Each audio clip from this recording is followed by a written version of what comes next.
Before we begin this week's episode, a special shout out to our exclusive sponsors for September, S2Air. S2Air is an aviation and climate data platform that helps airlines make more informed choices, especially about their non-CO2 impact. It's one of the few things airlines can do today to reduce their climate impact. So go check it out, S2Air, Estuaire.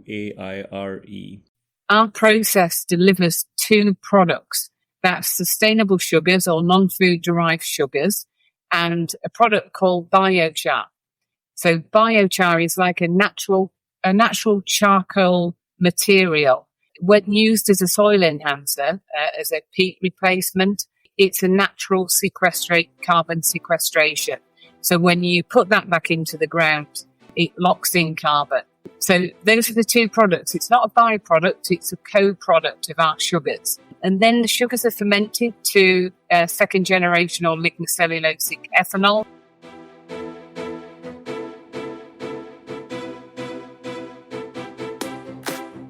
Welcome to Sustainability in the Air, the world's first podcast dedicated to sustainable aviation.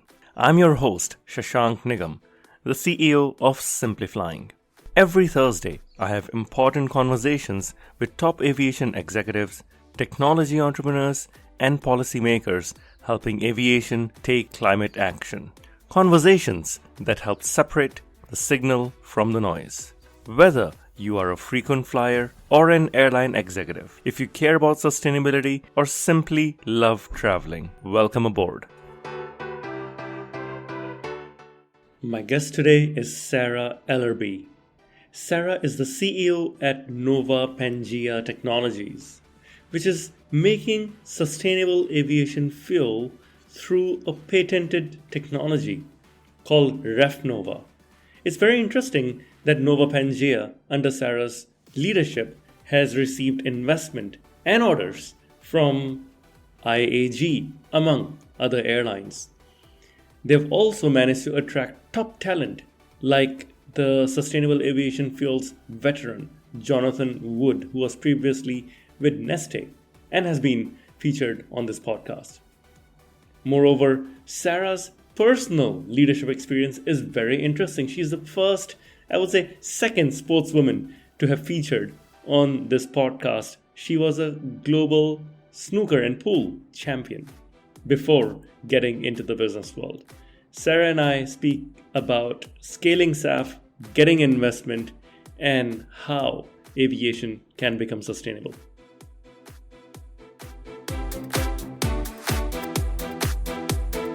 Sarah, welcome to the podcast. What inspired you to make a transition from professional sports? You were a number one ranked pool player. I love pool myself. To clean tech and now becoming the CEO of Nova Pangaea. So I've been in quite a few industries before I joined NPT. I was over in the US for 18 years. And I've been in healthcare, I've been in life sciences, biotech, oil and gas, sports entertainment, as well as natural resources before returning to where I was born and bred. This is my first tenure as a CEO back in the UK. And, you know, the transition from professional sports to business was relatively seamless. I've won over 80 titles in my career, world and European champion, and played all over the world. I have worked with some global brands, represented brands as an ambassador. I've always negotiated for myself various deals and strategic partnerships, and so that transition to business, you know, the work ethic, the resilience, all of those traits transfer over into business and as a chief exec. So it was seamless for me. I've been a CEO for many years now, even though I put down my cue nearly 20 years ago. So relatively seamless, and really enjoy really enjoying being at Nova Pangaea. Like I said, it's my first tenure in the UK, 5 years in. So I joined in 2020, January 2020, and we've really progressed the business. We're at a point of really hopefully catalysing that sustainable aviation fuel, but also moving towards commercialisation and our first ever commercial facility in the UK. Well, we're going to dive so much deeper into SAF, but I have one question. Are there lessons you take from the sporting world and from your days of playing pool that you can apply to your work at Nova Pangaea? Resilience, work ethic, really grit and determination. This isn't, to be the best in a sport, especially not part of a team sport. You really need some serious determination. There's highs and lows, as there is when you are scaling up a novel technology. If it was easy, everybody would be doing it. But at the end of the day, you've got a lot of focus, a lot of dedication, tremendous work ethic and drive, and passion for what you do. I'm really passionate about what we're doing at Nova Pangaea.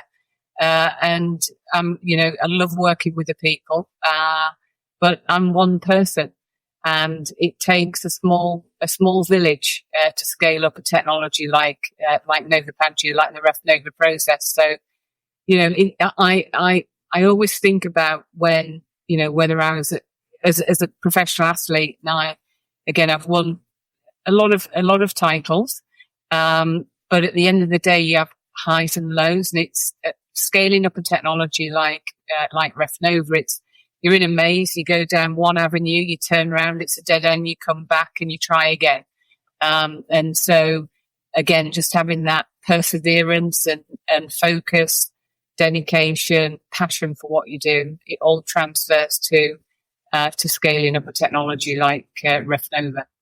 Now, this brings me to actually one more sportswoman I've had on the show, and that is Bonnie Simi, who's an ex-Olympian, and she's now the COO of Joby in the eVTOL industry. And she's a former US Olympian. She won, I think, silver in luge, and then went on to become a sports broadcaster. And now she's running an eVTOL company as COO. So I would love to introduce you to her. I think you'll have lots to talk about. Let's talk about NPT and specifically Nova Pangaea's technologies, patented REFNOVA technology. I believe you are converting agricultural waste and wood residues into SAF. What's the process like? How does this work? So we're a little bit earlier in the value chain. So we are a feedstock provider. We process, as you rightly said, agricultural wastes such as sugarcane bagasse, wheat straw, even as far as whiskey draff. So non-food derived feedstocks, woody residues, hard and soft woody residues, as well as wood waste. So these aren't competing for food crops. So where we specifically use non-food derived feedstocks, and we take them through a couple of steps. So we take them through what we consider a pre-treatment step. So that is particle size reduction, acid loading into the feedstock, really to neutralize any metals within the feedstock. And then we do a simple drying step. And then that feedstock is then processed through our IP, which is our steam-assisted rapid pyrolysis, so SARP unit. And that is a linear reactor. So it is fast, it's rapid, it processes within seconds to minutes. We don't use any enzymes, we don't use catalysts. And it's a continuous process. We have what that SARP unit does is it takes the feedstock and it sweats out the sugars. So it separates the sugars from the lignin portion of the feedstock. So our process delivers two products. That's sustainable sugars or non-food derived sugars and a product called biochar. So biochar is like a natural charcoal material that, when used as a soil enhancer, as a peat replacement, it's a natural carbon sequestration.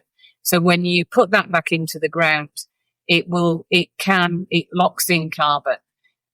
So those are the two products. It's not a byproduct, it's a co-product of our sugars.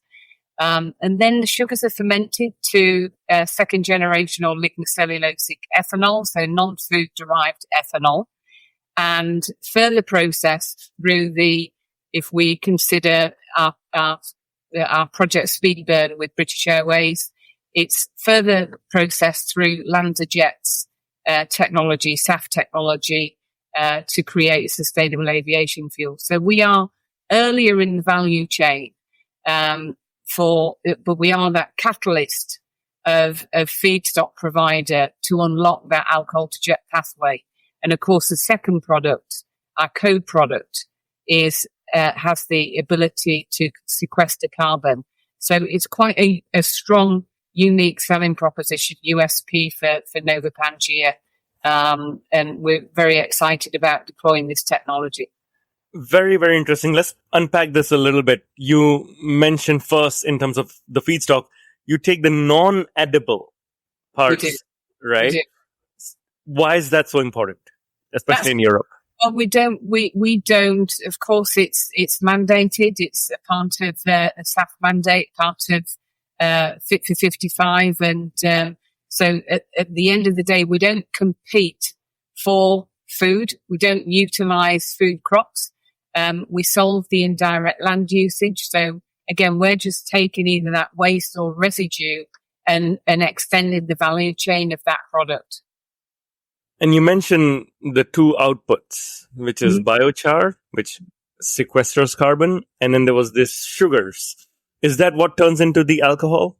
It is, yes. That is then fermented to ethanol, and then the ethanol is further processed through LanzaJet's technology to deliver SAF. Okay, so let's talk about this second part now, the LanzaTech or LanzaJet's technology. Are you licensing that to go from alcohol to jet? No, they are a part of Project Speedbird. So they're the SAF technologist of choice for Project Speedbird. Of course, we have this Project Speedbird is the Nova Pangaea, British Airways, and LanzaJet. Of course, we bring that feedstock technology. British Airways intends to offtake the entire allocation of SAF from Project Speedbird, and LanzaJet is bringing the technology. Got it. And Project Speedbird, it's also secured 9 million pounds of UK government funding. What is this funding being used for? Well, that was symbolic for the partnership. So yes, 9 million was awarded to Project Speedbird. 7.5 million was allocated to Nova Pangaea Technologies and the progression of our REFNOVA technology. So from our perspective, we are utilising that to further optimise our technology and our technology readiness, and it will be used for various engineering work that needs to be done for technical definition in order for us to get to financial investment decision, as well as, looking at, of course, these projects are big projects. Okay. These are big projects in the UK. As for our delivery of REFNOVA, we're not just building one facility, we're building 3 to 4 facilities in the UK. So this allows us to resource the company, to start to lay the foundation for that delivery and execution and the rollout of REFNOVA in the UK. So this is complex delivery for a small company like Nova. So again, laying that foundation from a resource and capability perspective to technical definition of in order to get into feed, and continue our engineering and optimization for commercial delivery. Right. So let's dig into that funding aspect. You mentioned 7.5 million is going towards Nova Pangaea's and in your development of the technology. But my understanding it takes hundreds of millions of pounds or dollars to actually have one SAF plant. Where is this SAF plant going to be? How are you going to bridge this funding gap? I think that's a great question for all projects that are looking to come to actually scale up. What I can say is that, of course, through the government mandate, the government has this aspiration to have 5 projects in construction by 2025. We know that obviously clarity on the SAF mandate and, of course, the revenue certainty mechanism that was announced in the King's speech is very, very helpful. So de-risking from a market perspective. But there's a lot of work that needs to be done in order to get to FID. And I don't think people fully understand the amount of work that technologies like Nova Pangaea Technologies and others have to do to get to FID and to de-risk it. I think that fundamentally, when you look at building a project of this size or any SAF project, you've just highlighted the fact that this costs hundreds of millions of pounds. But the risk profile, which of course the check size for this level of investment is more suited towards infrastructure funds and institutional investors, but the risk profile is more so like a venture capitalist. So how do we get past that? We need a blended finance approach. So we need government, we need that alignment across the value chain, blended finance of public and private sector coming together. And from a technology, we are doing a really comprehensive program of technical and commercial de-risking to get to FID, taking a little bit more time as we move through this process, because we do know within this what you call the valley of death for first of a kind facilities. This is where you need to take some time, and that is ensure that you are following that technical readiness pathway or program to FID, commercially de-risking, and of course, from a market perspective, there's some clarity now on SAF mandate and revenue certainty mechanism, but there's still going to be funding gaps with these technologies. There's a lot of projects coming online in the UK, and we're all looking for the same talent. We're all looking for the same investment. But I think if we continue to follow and de-risk through our program of technical and commercial de-risking to FID, we've done everything that we possibly can to be what we call business ready, be able to move into that delivery and execution phase.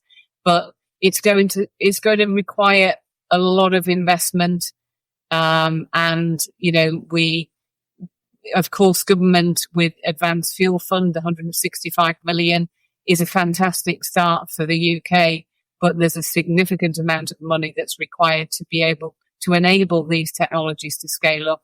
And I think for me, that's the biggest concern, is being able to secure the investment, because without the investment, we can't move forward. We can't move the project forward. Is it like a chicken and egg situation? Because airlines keep saying we don't have enough SAF, we need more SAF. Well, we're at Nova, we've had, we've got some really fantastic investors. So, of course, we welcomed IAG as an investor, the parent company of British Airways. Mercy and PLC have invested in Nova Pangaea Technologies, and we've continued to have follow-on investment from Part Equity, based in Edinburgh, now opened up an office in Leeds. So looking at sort of regionalising their funding strategy, as well as Nova Pangaea Investment Fund.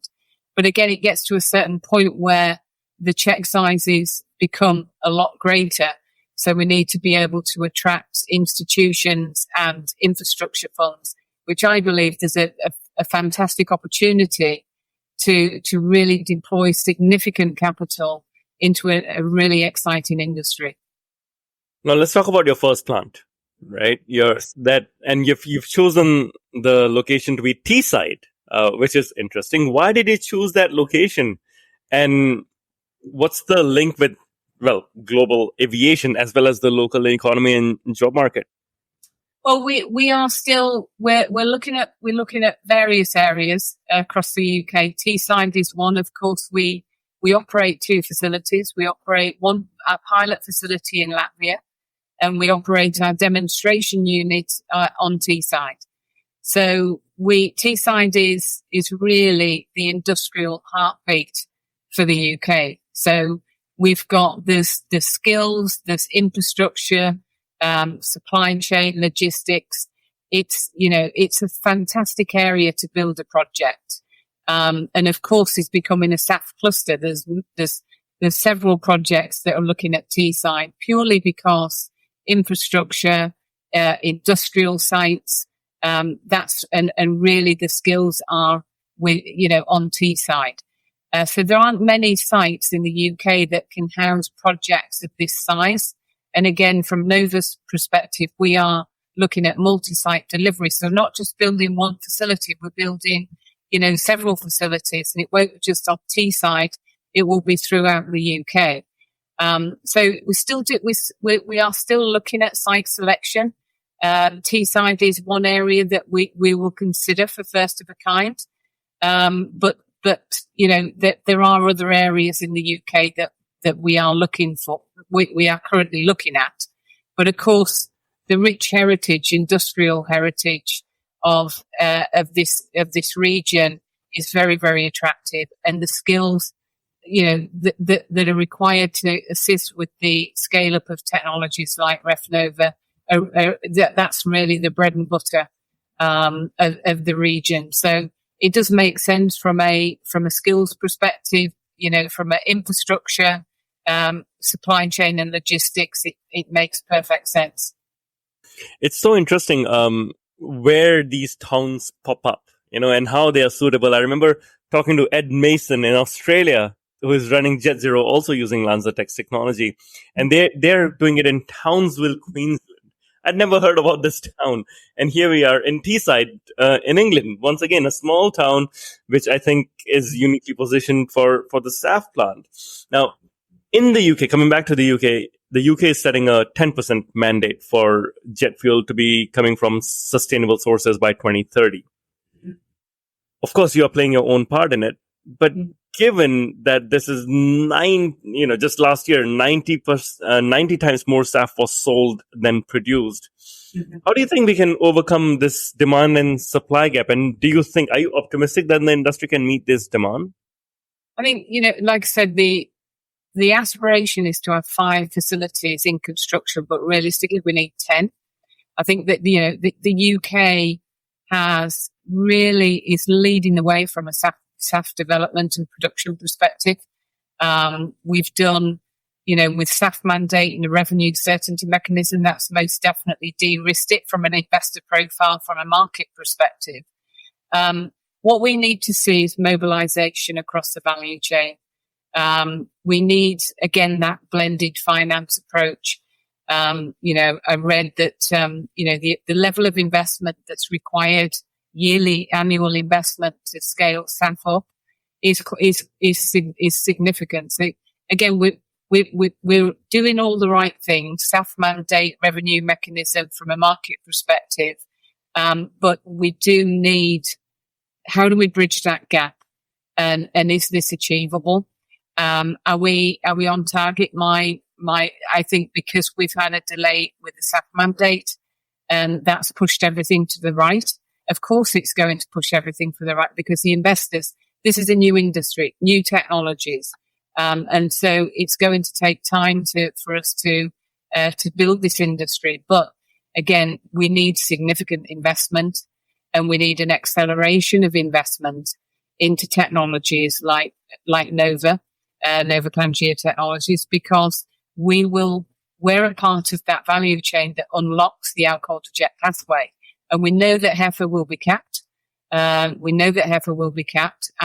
got to, what I think, from our perspective, we've got to focus on delivery of the alcohol to jet pathway. Because don't get me wrong, with hydrogen, PTL, we need all of these pathways, but let's focus on what's right in front of us, because there's not enough heifer. There will be a heifer cap. What is the most mature route to SAF? It's the alcohol to jet pathway. So we need to catalyse across the value chain, and we need to mobilise quickly in order to deliver this mandate. Do you believe then the mandates will help drive more investment in the sector as well? Yes, I do believe. I think that's one part of a three-pronged approach. You've got market, you've got technical, and you've got commercial. So from Nova Pangaea's perspective, commercially, we have made significant progress to commercially de-risk the project. From a technical perspective, we are bringing various external engineering firms, and we're looking at that feed. We're looking to engage with EPC contractors in order to get us to financial investment decision. So we're doing what we can to de-risk it across those three work streams. Of course, it helps with a SAF mandate and revenue certainty mechanism. But I also think there's a lot of education that needs to be done in the UK, because unlike, the US is a very mature ecosystem of big project delivery, capital intensive businesses, scaling technologies such as process technologies like REFNOVA. And so that's a mature ecosystem. The UK is not as mature. And purely from a funding perspective, I think there's more that we can do. More that I suppose, deal flow and I suppose sharing or de-risking with parties overseas that are very, very familiar with the technical risk profile of technologies like REFNOVA, and really being able to partner and collaborate with others, investors as well as strategic partners. So it's that collaboration and it's the mobilization across the value chain that's required, and it needs to be accelerated. So let's pan this out further a bit. If we go to 2030 and 2050 specifically, what volumes and how many plants can we expect to see operating in the next 10 and 20, 30 years? Yeah, so I'm more focused on getting the first right. You can have all the aspiration as you want, and in order to, I could say, we are very focused on UK delivery, on entering the European market, US. These are jurisdictions that are very attractive to Nova Pangaea, but ultimately we've got to get first of a kind delivered. And for a company that's in that sort of early, laying the foundations for growth and moving into scale up, that's quite an undertaking. So for me and the team, we're focused on delivery and making our first of a kind successful, but also the delivery and execution phase of Project Speedbird, because as I said, it is not just one facility, it's, several facilities in the UK. So even for a multinational, that's complex delivery. So our focus is UK and delivering Project Speedbird for British Airways to enable that decarbonisation of aviation for BA, but also a part of that will be delivery of first of a kind. And you get the first one right, you take learnings forward to the second, third, and fourth. And these aren't projects that are overnight. They take years to develop. And as you said, hundreds of millions of pounds of investment needs to go in. So, we are very focused on first of a kind of Project Speedbird. I love the focus, and I'm sure the listeners and I will be following closely on this first plant. The interesting thing is we spoke about your career in sports already, But you briefly mentioned that you have worked in oil and gas and mining. Mhm. What's different about this, Sarah? Is this a cleanup act, or is this something different for you? This is, I've had the privilege of working across various different sectors, with global brands and iconic brands, which has been a real privilege. I've learned a lot over my career. I've worked with the like of Hanson, with formerly Hanson PLC. I've worked, I've had a gold mine in the Yukon in the Tintina Gold Belt. I've had various assets in Canada, which have really complex delivery and operational plans. This is a part of we're at the forefront of energy transition and decarbonisation. So those 10 years were hard. Of course they were hard. These are big projects, billion barrel, contingent barrel assets, or gold mines on the side of a mountain that you need to deliver equipment into. So not for the faint-hearted, but this is most definitely one of the most challenging 10 years I've had. Mainly because perhaps it's UK is totally different to the US. It's such a small country, but mighty country with big aspirations. So Learnings is, very, very, very focused on that delivery execution, as I always have been across my career. It's having tremendous drive and resilience, because we're doing something that nobody else has done. So that's hard in itself, and it's not for the faint-hearted. So, there's lots of lessons that I've learned over my career that I'm applying to the scaling up of REFNOVA for Nova Pangaea. Well, I hope that this then becomes the most successful venture you have led amongst all of them. Finally, it's what's interesting is, as I interview on this podcast, we have a pretty strict gender parity policy where almost every alternate episode is male versus female. And what's interesting is it's quite easy to get chief sustainability officers of airlines who are females, and I think we're doing a good job as an industry there. But it's not as common to get technology CEOs who are females like yourself. Do you find the playing field any different for you in a generally male-dominated technology world? I've been in male-dominated industries for many years, and it doesn't faze me.